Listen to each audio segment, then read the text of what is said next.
د دغه سفر په جریان کې د هند حکومت اړوند ادارو د لوري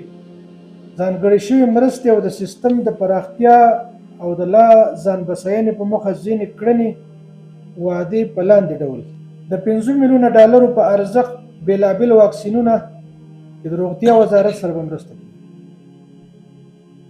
د 3 میلیونه ډالرو په ارزښت د سرطاني ناروغیو د رادیوتراپي ماشین،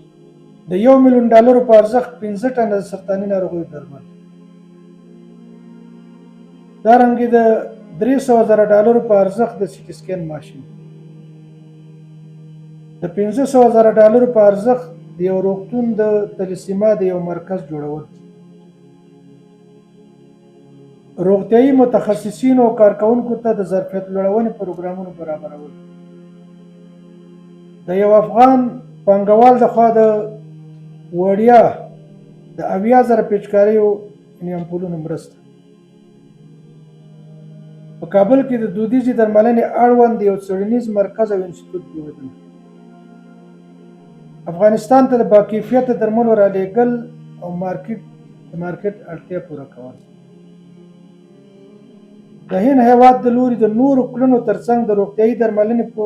برخه کې افغانستان کې پانګونه کول او د ځینو نورې مهمې مرستې شاملې دي چې د سرطان په برخه کې د خودکفایي لپاره په 4 مرحلو کې مرسته کیږي،